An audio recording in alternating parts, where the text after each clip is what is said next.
চট্টগ্রামের মিরসরাই উপজেলার চিনকি আস্তানা একটা প্রসিদ্ধ জায়গা, যারা ট্রেনে চলাচল করে তারা চিনকি আস্তানা চিনেন। এই চিনকি আস্তানা কেন্দ্রীয় জামে মসজিদের সম্মানিত খতিব হাফেজ মাওলানা আশরাফ বিন ফারুকি সাহেবকে চাকরিচ্যুত করে দেওয়া হয়েছে। তিনি আজকে খুতবা দিতে গিয়েছিলেন, তাকে হত্যার হুমকি দিয়ে তাকে সেখান থেকে খুতবা দিতে না দিয়ে বিতাড়িত করেছে। বলেছে, তুমি যদি খুতবা দাও আজকে তোমার লাশ পড়ে যাবে। আস্তাগফিরুল্লাহ। এই মুসল্লিরা, কমিটিরা বলতেছে। আচ্ছা, তার অপরাধ, তারা অভিযোগ করেছে, আমরা শুনেছি, আমরা তদন্ত টিম পাঠিয়েছি। তারা অভিযোগ করেছে এ পর্যন্ত যে তিনি বেগম খালেদা জিয়ার জন্য নাম ধরে দোয়া করেন নাই, এটা তার অপরাধ। আমি বলতে চাই, যদি এটাই হয়ে থাকে তো আমি সর্বপ্রথম বলবো যে বেগম খালেদা জিয়া একজন সম্মানিতা ব্যক্তি। তিনি কয়েক দফায় তিনি রাষ্ট্রকে নেতৃত্ব দিয়েছেন। তিনি একজন গ্রহণযোগ্য, সম্মানিত, এই জাতির জন্য অভিভাবক তুল্য একজন মানুষ, ব্যক্তি। তিনি খুবই অসুস্থ, তার উপর অনেক নির্যাতন জুলুম হয়েছে। তিনি কারা নির্যাতিতা মহিলা, তিনি মাজুর। তার জন্য দোয়া কেউ যদি চায়, তার দলের নেতাকর্মীরা, তাহলে দোয়া করাটা আমাদের দায়িত্ব। শুধু ম্যাডাম খালেদা জিয়া নন, বরং আমরা যেহেতু খতিব, আমি ঢাকার রসুলবাগ বড় জামে মসজিদে খতিব, দারুন নাজাত কামিল মাদ্রাসার সামনে আমার মসজিদ।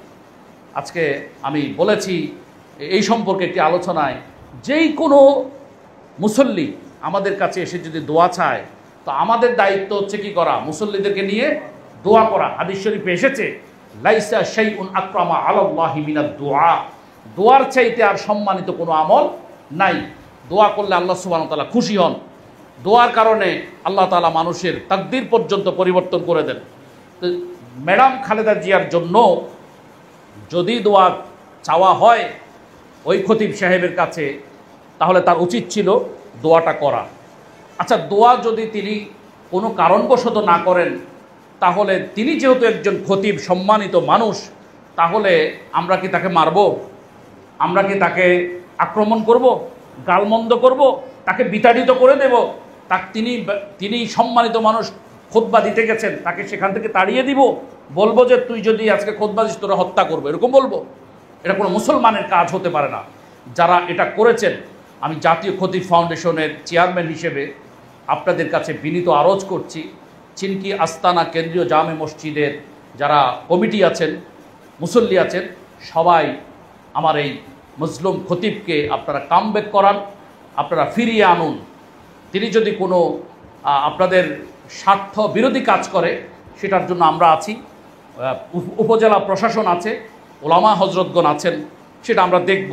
কিন্তু একজন খতিবকে এভাবে আকস্মিক, জোরপূর্বক, ইনস্ট্যান্ট বিদায় করে দেয়া, এটা কোনো সভ্য মানুষের, সভ্য কমিটির, সভ্য মুসল্লিদের কাজ হতে পারে না। আশা করছি আমার এই আওয়াজটুকু মিরসরাইয়ের চিনকি আস্তানা মসজিদের এলাকাবাসী, কমিটি এবং মুসল্লিদের কাছে পৌঁছে যাবে।